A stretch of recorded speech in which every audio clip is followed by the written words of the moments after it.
Hello and welcome to this episode of India and the World on DeKoder. I'm Nidhi Razdan.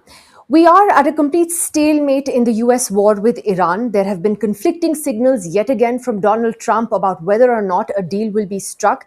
And that means that oil prices continue to remain high. All of us are feeling the economic after effects of this war that was thrust on the whole world without anyone really knowing about it or really wanting it. And that tells you a lot about Donald Trump's presidency, doesn't it? Because here is a man who went thoughtlessly into this war with no real end game. Perhaps he thought it would be a quick operation like Venezuela, which it has not turned out to be. And today finds himself perhaps painted into a corner, not really knowing how to get out of it. It also reflects about a growing anxiety in America about its democracy, its institutions, whether the checks and balances that were supposed to be there are there, such as the US Congress, the courts, the media, and whether those institutions are also failing America. Joining me on the program today is someone who has been watching this decay in America quite closely for a long time now. Journalist Mehdi Hasan is with us. He spent more than 20 years in the mainstream media on Al Jazeera, on MSNBC, and then in 2024, fed up with how the media was conducting itself, or the mainstream press certainly, he went and founded his own media company called Zeteo, which in ancient Greek means to seek the truth. And Mehdi Hasan, it's really great to have you on DeKoder with us. Thank you for joining us. Thanks for having me. So I'll begin first with the war before I ask you some of the other broader questions.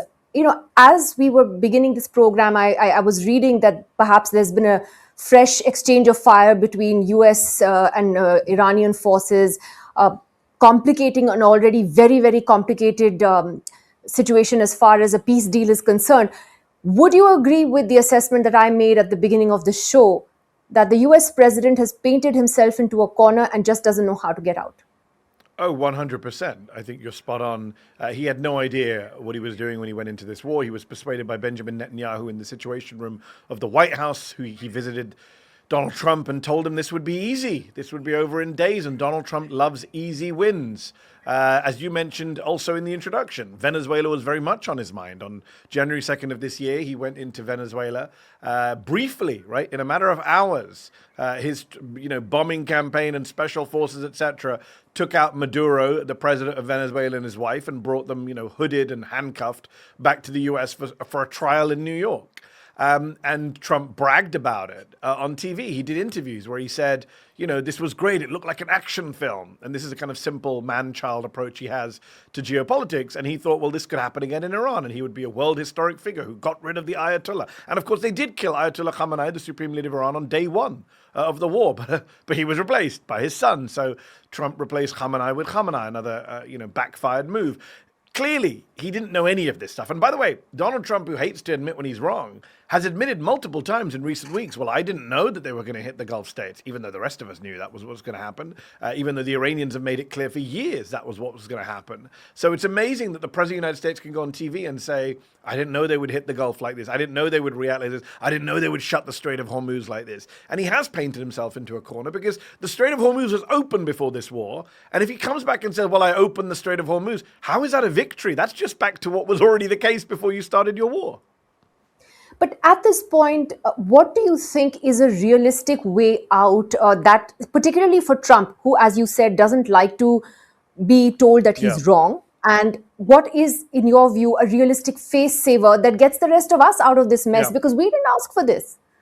No, 100%. The impact on the rest of the world, the global economy, the global south has been huge, much bigger than on the pump price here in the United States when it comes to gas prices. I think it's difficult to find a face-saving way out that gives everyone a win. I think there was one maybe in the first week of the war. Had Trump done a George W. Bush stand in front of a mission accomplished sign and said, we've won, we're going home, we killed Khamenei, we degraded their nuclear facilities, we destroyed their navy, we're going home, maybe then he could have called a victory. But now, over 3 months in, when he's made such a song and dance about the Strait of Hormuz and the Iranians have clearly have control over it. There was a story in the Washington Post from Max Boot, who used to be a very hawkish columnist. He was warning against this war continuing, and he interviewed, I think, the former head of NATO, Admiral Stavridis, who said you need an aircraft carrier group and 10,000 American troops to keep the Strait of Hormuz open and outside of Iranian influence. I mean, it's a major move here. So I think it's very difficult. I would like to see a face-saving way that both sides, the Iranians and the Americans, can declare victory and the rest of us can be saved from this pointless, destructive war. I don't see it on the table right now. For the Iranians, zero enrichment is a red line, and Trump, under the influence of his hawkish advisors, under the influence of Israel, has made zero enrichment his red line, and I think that's a problem. If you look at conflicts where I think, for want of a better word, Trump has inserted the United States in recent years. If you remember, he said the Russia-Ukraine war would be over within a matter of days when he, was sworn in, and look where we are. Gaza is a complete mess. I don't know what's happened to that board of peace, and of course Iran. So it's interesting that in all these spheres where America has tried to play a role, it's a disaster. It's been a disaster. Yeah, and you're being very generous on Ukraine. He actually said he would end the war on day one of his presidency. That's what he said multiple times. And of course, here we are a year and a half into his presidency. Ukrainians are still being killed. Russia still controls the terrain it controls. He failed miserably on Ukraine. On Gaza, they pretended to have a ceasefire. We know that since the so-called ceasefire last October, over 900 Palestinians have been killed, over 100 children. The Board of Peace, the Financial Times recently reported, has no money, no resources, no funds. It's a joke of an institution. Meanwhile, Benjamin Netanyahu bragged this week that Israel now controls 60% of Gaza, above the 52% that the so-called ceasefire had given them. And now he says they're going to go to 70% of Gaza. So those of us who warned that this was always about Israel taking long-term control of the Strip and ethnically cleansing it, unfortunately, we are being vindicated in real time. So you're right about Ukraine, you're right about Gaza. And when it comes to Iran, again, this is a man who claimed that he would start no new wars, right? He went to Michigan, the home of a big Arab-American community, Lebanese-American community, and said during the election, Kamala Harris will kill your family members in the Middle East. I will not start any wars. I will not be the guy who starts a Middle East war. I will not kill Muslims. He said all of this stuff, as did Stephen Miller, his top advisor. And yet, here he is, not just Iran. Let's not forget about Lebanon. The Iranians have said any peace deal must include an end to the war in Lebanon. Israel is expanding its war in Lebanon. That is a US-backed war in Lebanon. I think they just took a major strategic site in Lebanon over the weekend, a Christian crusader fort that they held for 18 years during their previous occupation of Lebanon. So that's expanding. So in every front, this guy who said he wants a Nobel Prize, who claimed to have resolved 8 wars, which he didn't, of course, he claimed to have solved the India-Pakistan conflict. You can tell me how true or false that is. The Indian government, of course, rejected it. His own ally, Narendra Modi, said, no, you didn't have anything to do with that, even though the Pakistanis, of course, nominated him for a Nobel Peace Prize. So the whole thing, as you say, when it comes to foreign policy, is a joke. And I met so many people here in the US who said, oh, well, at least on foreign policy, he'll be less hawkish, less warlike than Joe Biden and Kamala Harris. Turns out he's worse than both of them. Absolutely. So that brings me then to the question about the political fallout of everything that's happening on the foreign policy front. Now, I see that, his ratings are at historic lows for an American president overall. But I'm particularly interested in how his support base is reacting to this war, to the slightly higher gasoline prices, etc. Is there a realization within the MAGA-verse that he's been a disaster or not? Or are we really far from that still? No, unfortunately, there's been a lot of talk in the media, on the left, amongst certain former Trump supporters on the right, like Tucker Carlson and Megyn Kelly and Candace Owens, certain prominent podcasters. And they've all talked about this split and betrayal. He's clearly betrayed the MAGA base. I mean, there's no debate about that. He ran as, I was going to be the guy who exposed the Jeffrey Epstein pedophile network. I was going to be the guy who ends wars in the Middle East. I'm going to be the guy who brings down gas prices. He's failed on all of those fronts. He obviously has refused to release all of the Epstein files. He's failed at reducing inflation. Inflation is up to 3.8%. So you would think in any normal political universe, there would be defections, there would be a backlash. But in the MAGA-verse, no, that doesn't happen. Amongst the general public as a whole, he's the most unpopular president at this point in his presidency of any modern president. That's undeniable. His rating, he's more unpopular now than he was the day after January the 6th, which was his previous low point after he incited an insurrection in 2021. So he's super unpopular, especially with independents. But with his base, he still commands 70, 80% support with his own base. It is almost like a cult. They will follow him anywhere. I heard an interview recently on NPR radio here where they interviewed a couple in Georgia, and they said, how are you dealing with the rising food prices and inflation and grocery prices? They said, well, you know what? We still support the president. And the reporter said, well, what about, the cost of food? He goes, that's fine. My wife and I will fast. I mean, this is the kind of insane level that Trump voters are getting to. Like, we will back the president even if we can't afford food and groceries for our own families. So that hold he has on his base, it has not loosened, sadly. It is a cult, as many of us have warned for the last 10 years. But thankfully, the rest of the American public is very much attuned to what's going on. In fact, Nidhi, this war has a 2-to-1 opposition, and there's never been an American war in my lifetime which is this unpopular so quick. It took the Iraq war 3 to 4 years to be as unpopular as the Iran war has been in its first 3 to 4 months. This was from day one, absolutely. And Indeed. speaking of cults, I wonder where I've seen that script elsewhere. There are so many parallels with India, it's not funny, but I'll come to that later when we talk about the media. Again, if you say that his hold over his own supporters continues to be strong, how does that then impact the midterms, where the general feeling is that the Republicans could be on the back foot? Is that, again, a misreading of the situation? If he's able to support onto his core base, then does that just make the fight a little tighter than one would hope?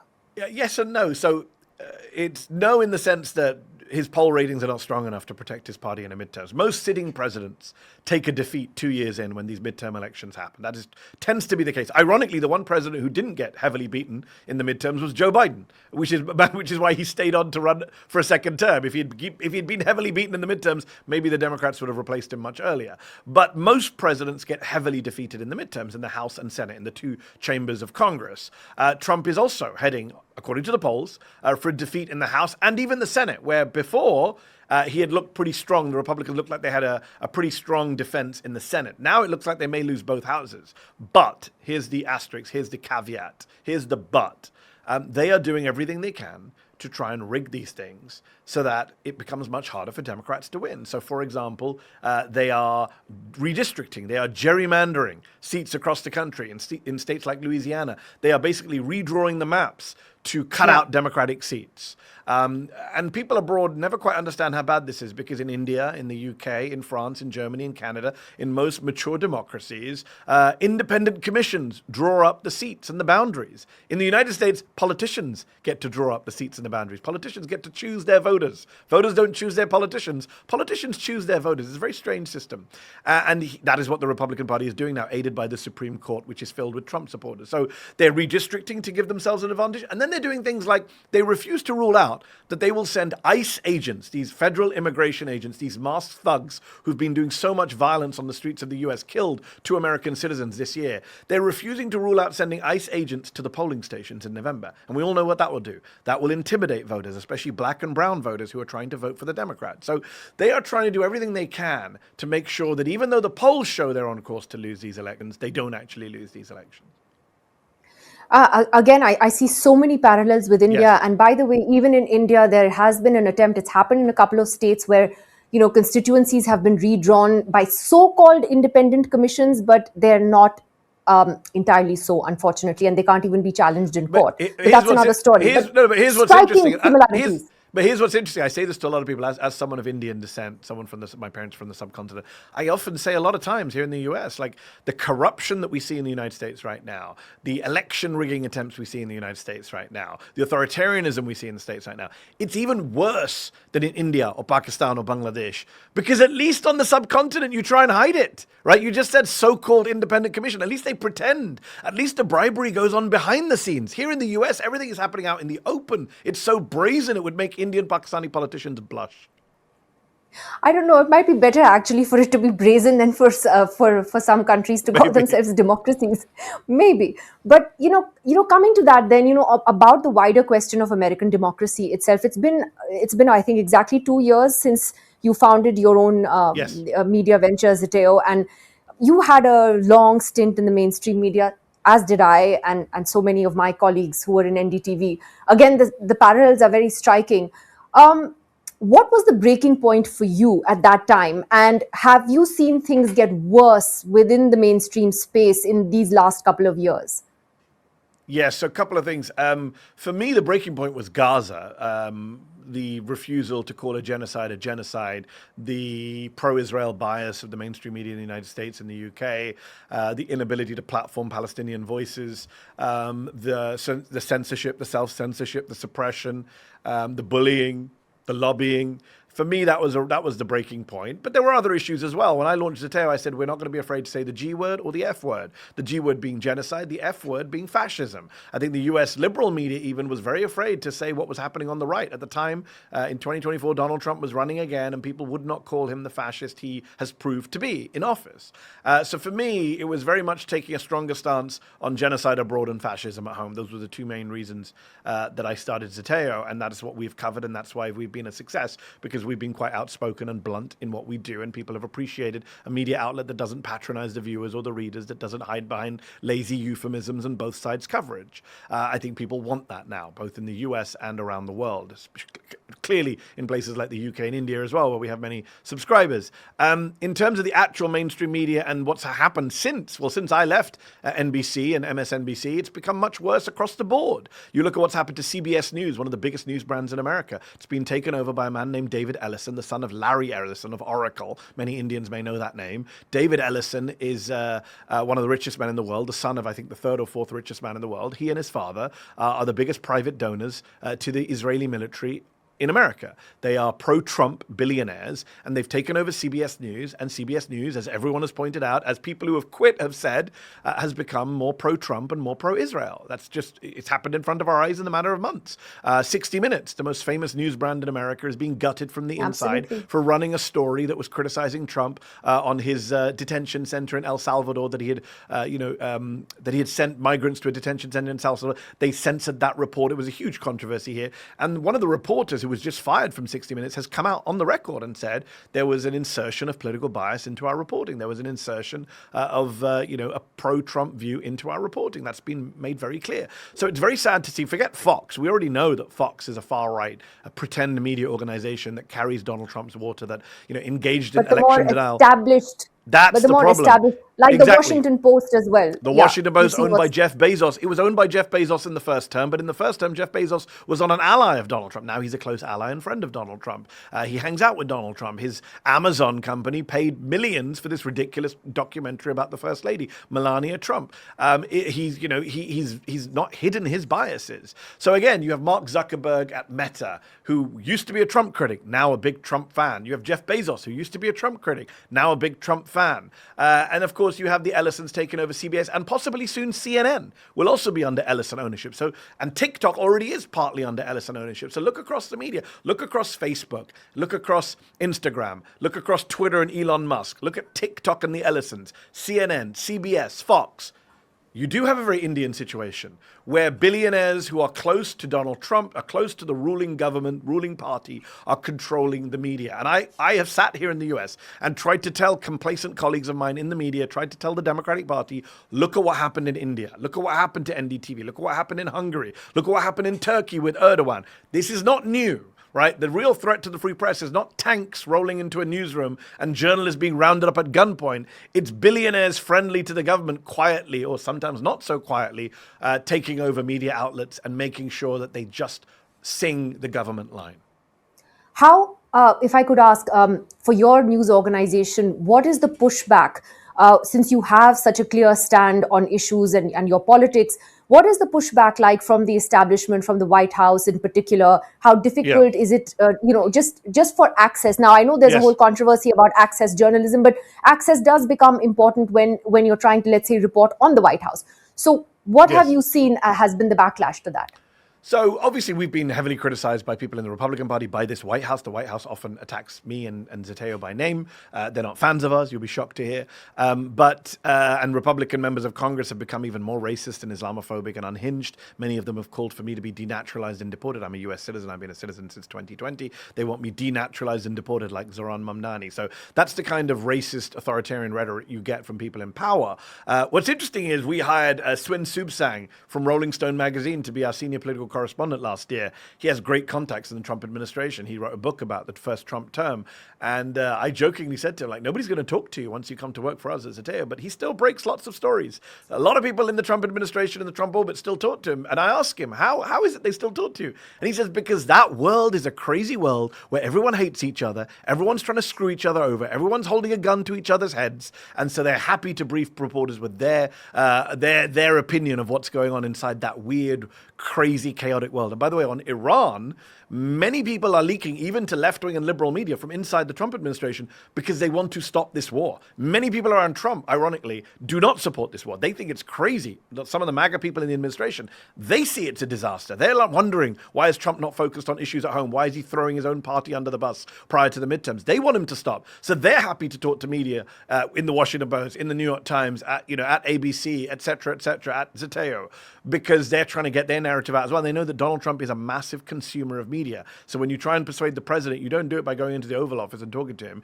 You do it by going on TV or leaking stories to the press so that Trump sees those stories and is influenced by them.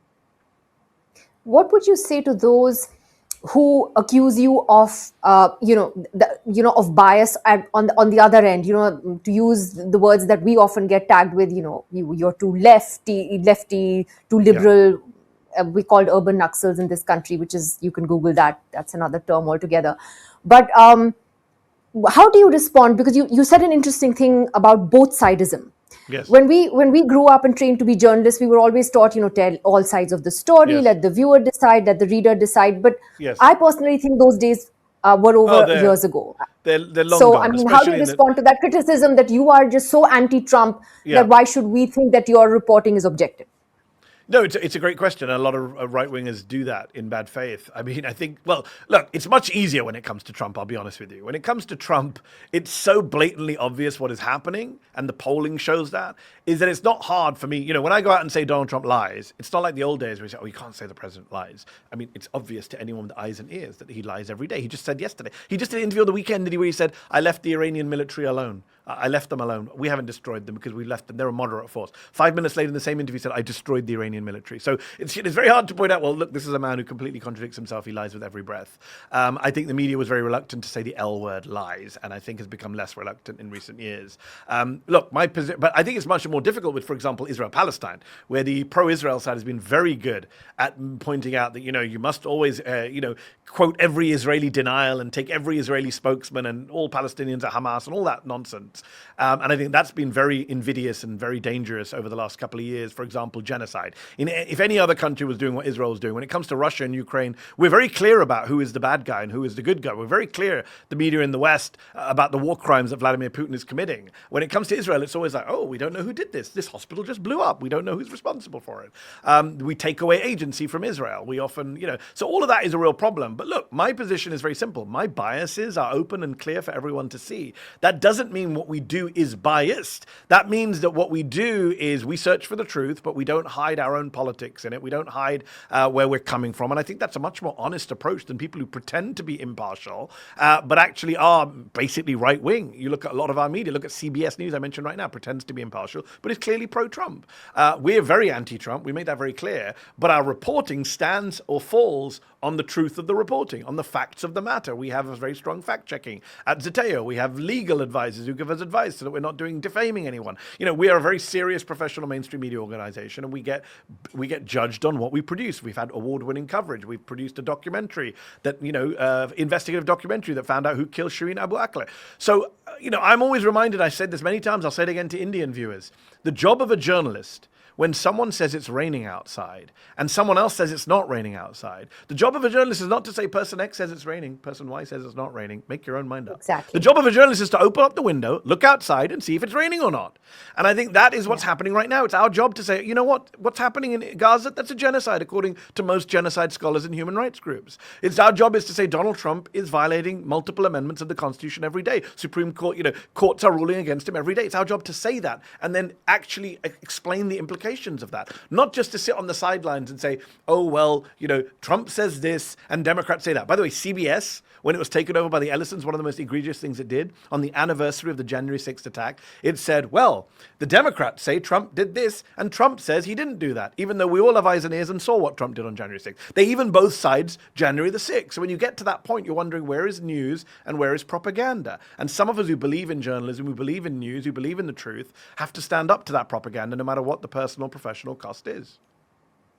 Well, Mehdi Hasan, more power to you, and I hope you keep doing that and continue to do that. Thank you very much. I could have had a much longer conversation on this, but it was great to have you on DeKoder today for a wider perspective on what's happening in Trump's America. Thank you. Great to talk to you too, and I missed the old NDTV, which was great. Thank you very much. And that's it on the show this week. We will be back next week with much more. Will there be a peace deal? Won't there? Let's see. Goodbye.